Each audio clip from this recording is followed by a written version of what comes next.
Hello friends, तो कैसे हो आप सब। आप सभी का हमारे यूट्यूब चैनल में बहुत बहुत स्वागत है। तो चलिए दोस्तों, आज की इस वीडियो में हम बात करने वाले हैं कि बिहार पंचायती राज की चुनाव कब तक होगा। तो चलिए दोस्तों, वीडियो को शुरू से लेकर एंड तक ज़रूर देखें। बहुत से ऐसे लोग हैं जिनको चुनाव को लेकर बहुत ही बेसब्री से इंतज़ार है। तो चलिए दोस्तों, बिहार में पंचायत चुनाव की संग मरीजों तेज हो गई है। राज्य में कोरोना संकट पर काफ़ी हद तक काबू पा लिया है, जिनके बाद अगस्त में चुनाव कराने का प्रबल संभावना है। आज निर्वाचन आयोग पूरे प्रदेश में 10 चरणों में चुनाव कराने की योजना पर काम कर रहा है। पूरी प्रक्रिया करीब 3 माह तक चल सकता है। आयोग के मुताबिक राज्य के कई जिलों बाढ़ प्रभावित हैं। कम से कम 15 जिले ऐसे हैं जहां बाढ़ की स्थिति बहुत गंभीर रहती है। इस बार राज्य में मानसून भी अच्छा नहीं है। ऐसे में बाढ़ की आशंका के मद्देनजर इन जिलों में अंतिम चरण में मतदान करवाया जा सकता है। कहा जा रहा है कि इसी कारण चुनाव अक्टूबर तक चल सकता है, क्योंकि अक्टूबर तक ही बाढ़ प्रभावित इलाकों के पानी निकल जाएगा। कहें कि बहुत ऐसे ज़िले हैं जिनमें बाढ़ की प्रकोप हमेशा बना रहता है। इसी वजह से हमारे चुनाव की प्रक्रिया थोड़ा लेट हो सकती है। भारत निर्वाचन आयोग, राज्य निर्वाचन आयोग ने एसएससी त्रिस्तरीय पंचायत चुनाव और ग्राम कचहरियों के चुनाव के लिए 8 लाख ईवीएम की मांग की गई थी। ईसीआई ने महज 2.33 लाख ही ईवीएम की आवंटन किया गया।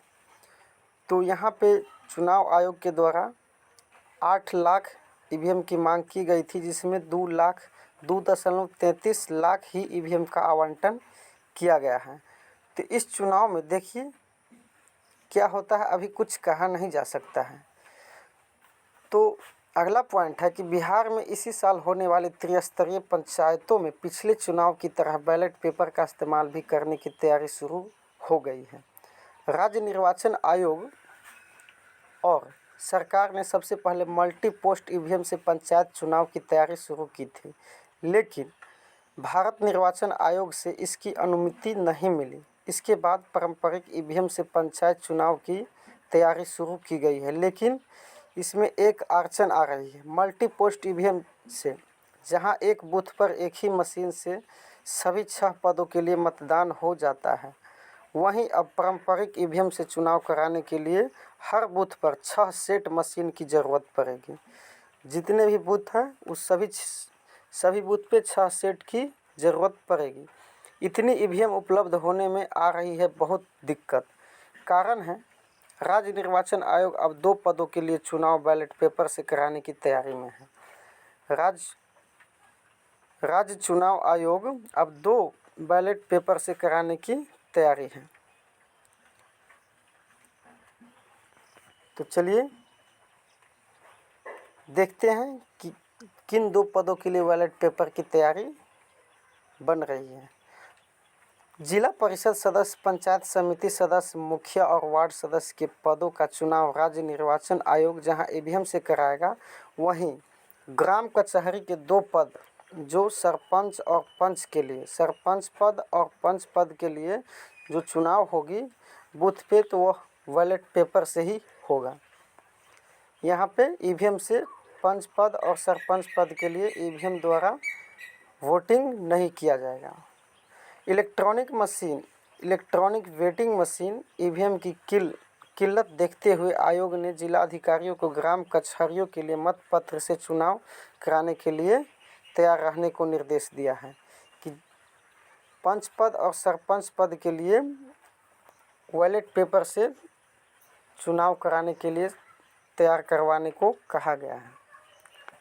चलिए देखते हैं आगे क्या होता है।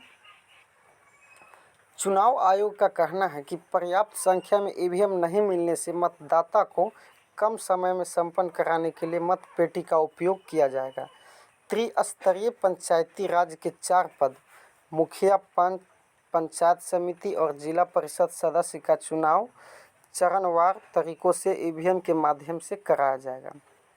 यानी कि मुखिया, सरपंच और पंचायत समिति जिला परिषद सदस्य का चुनाव जो होगा वो ईवीएम के माध्यम से कराया जाएगा। सबका अलग अलग ईवीएम होगा। सरपंच और पंच पंचायती राज के मूल पद नहीं है। दरअसल बिहार में ग्राम कचहरी के सरपंच और पंच त्रिस्तरीय पंचायती राज के मूल पद नहीं है। ऐसे में इन्हें 2 पदों का चुनाव मतपत्र के माध्यम से ही कराया जाएगा।